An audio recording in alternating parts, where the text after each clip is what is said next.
So you just filmed and edited your video and now you think it's done. But there's actually still so much left to do. Most small YouTubers don't do anything after they hit the publish button, and it's such a waste. Because you put so much time and effort into that video that without doing these next steps, a lot of that work is going to be going down the drain. I've spent the last 3 hours getting the latest knowledge and strategies combined with my own experience to give you 11 of the most important things that you can do right before you hit the publish button and right after to make sure that you maximize all the impressions and the reach of your video. Now let's get straight into YouTube Studio. So I'm going to call out the elephant in the room and say that file names do not matter. Based on what I've seen in my own account and the research, the file name doesn't change anything. Honestly, the more important thing to do is to focus on your title. This is where it really matters. Your title is going to determine how people see your video, what they think it's about, so this is where you want to spend more time. And you got to decide whether you want to be in Browse Features, which is your home page, or YouTube Search. By the way, YouTube Search is more for tutorials,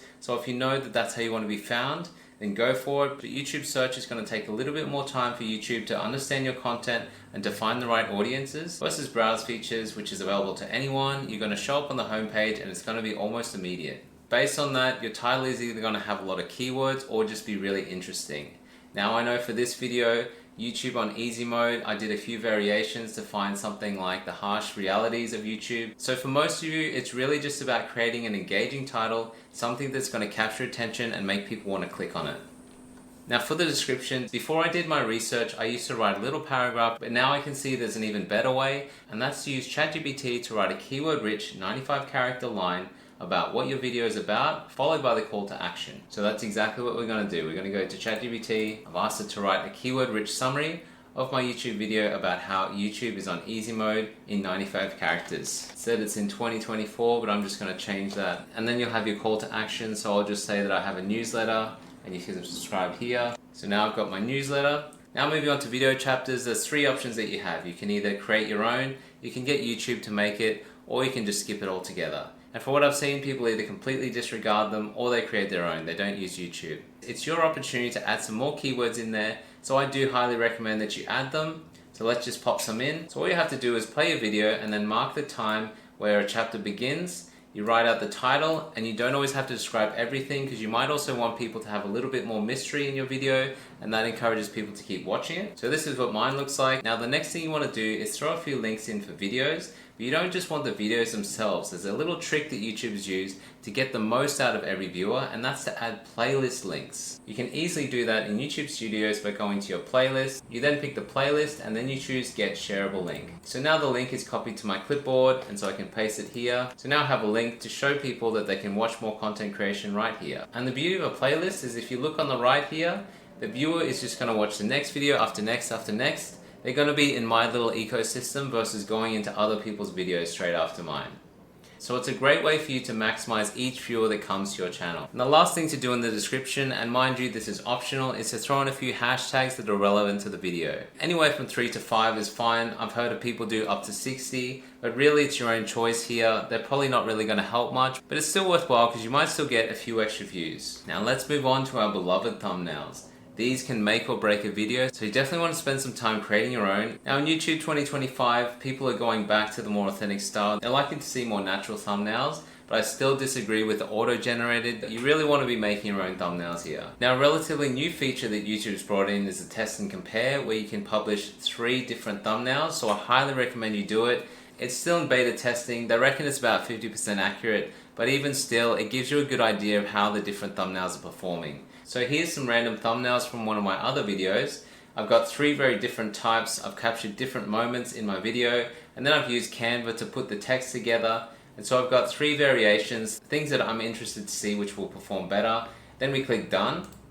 And once we hit publish, YouTube will determine which one is performing better. It's going to take a few days, so just let it do its thing, and it's going to determine which one is better, and then select that one from then on. For the playlist, pick any playlist you want, but you're going to want to limit around 10 videos per playlist, because no one's really going to watch any more videos than that. And let's keep going down. Now the next part is made for kids. Pretty much everyone is going to say no to this. Let me put it this way. If you're making content like Cocomelon then it's made for kids. If it's anything above that, then no, it's not. For adult audiences, pretty much everyone's going to say no to this. For paid promotion, well, you still see a lot of big YouTubers do promotions in their videos without checking this, so it doesn't matter as much. But if you want to be upfront with your audience, it's better to select it if you are going to be promoting to your audience. If you're making business content, you're not really going to select altered content. This is for things like where you're trying to make a real person appear to say or do something that they didn't.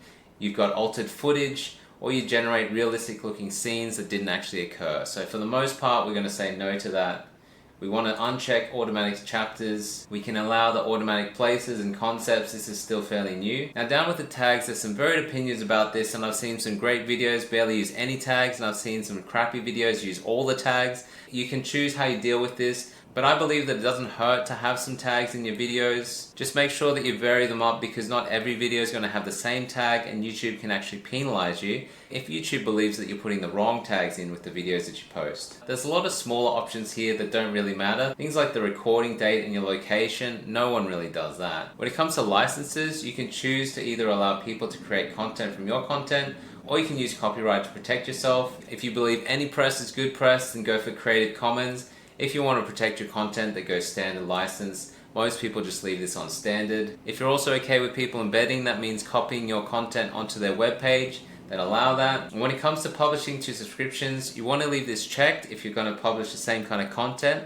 Otherwise, if it's different content completely, that's when you'd uncheck it, because your current subscribers are not going to enjoy your content, and that's going to ruin YouTube's impression of your video and not push it any further. And like I said before, if you're cool with people editing your videos, then allow video and audio remixing. And for the category, it seems like most people have no clue what this is. I've seen plenty of videos with really random categories. So just pick something like how to install if you're in the business niche. Now leave the comments on and sort by top. That's the easiest way to make sure that you get good comments coming through. And let's go to the next page. The next page, you can add subtitles. I've seen people add subtitles in different languages. Honestly, that doesn't matter as much. The most important thing you do here is to add an end screen. Now let's click on add, and a really cool trick here that I learned is to go one video, one subscriber. You give your subscribers one choice, and that's the best for viewer option, which means that it's choosing the best video that that viewer will likely want to watch. Let's bring it to the middle and make it as big as possible. Now once you get really good at this game, you want to tell viewers which video to watch next and then put that video here. If you haven't done that, then don't sweat it, just go best for viewer. Let's bring this back. We really only need around 6 seconds for a viewer to actually make that decision. Let's click save, and then we're on to the next part. I'm just looking at the status notes here. It looks like the upload's finished. It's HD processing, and then we've also got no copyright issues. Let's go next. Now this is one of the last hurdles before we publish that I wanted to bring to your attention, because it's actually really important, and that's to select unlisted for your video. And the reason we select unlisted is, as you saw just a second ago, this HD version is still processing, so it's not actually ready. On top of that, you haven't given YouTube any time to understand what the content is and prepare itself to send it to the right audience. That's why people say to let it sit for anywhere between an hour to 24 hours for the best results. So you're going to want to do that too. Give YouTube the time it needs to prepare itself to push your video to the right audience. You can also schedule it based on when your viewers are on YouTube. If you go to analytics and then audience, scroll down a little bit and you'll see this chart, and this chart's going to help you pick the best times on the best days to make sure you get them views. Just remember, the brighter the better. So now we're going to hit save, but don't rest up yet because we still have more to do. So now while the video is waiting, let's view it on YouTube and let's add our first pinned comment. So let's go down here. We can do two different things. One is to ask a question, and that's going to generate more comments, or we can tell people to go somewhere like watch a video or go to your call to action. So in this video, I'm just going to put an example of getting more comments. So I just added a really basic comment. Have you had any recent videos blow up, and why do you think that happened? Let's comment that, and then if we hit the 3 dots, we can pin it at the top. Now we have the pinned comment. This video is ready to publish as soon as we pass the 1 to 24 hour mark. The next thing we're going to do is write a little community post, and we want this to publish about 15 minutes after the video goes live. This is going to generate a little bit more interest and help bring viewers back to your video. You can add a GIF or an image to make it a little easier. And then we're going to be linking to the video that we've got unlisted. So like I said, you can either schedule this to publish straight after you publish the video, or you can just publish the video and then publish the community post. The next thing you want to do after you publish your video is reply to every comment, and that's going to help boost your engagement again. And one last secret that you can do to help boost your video straight away is have a second account, and in that account you watch your video all the way through, you like, you comment, and that way as soon as your video is launched you can always have that extra little boost to help your video get the reach it needs. Now if you can't create good videos, none of the stuff that we just went through is going to help you. There's a great new style that's going viral right now on YouTube. Check out this video to learn more. I'll see you on the next one. Cheers.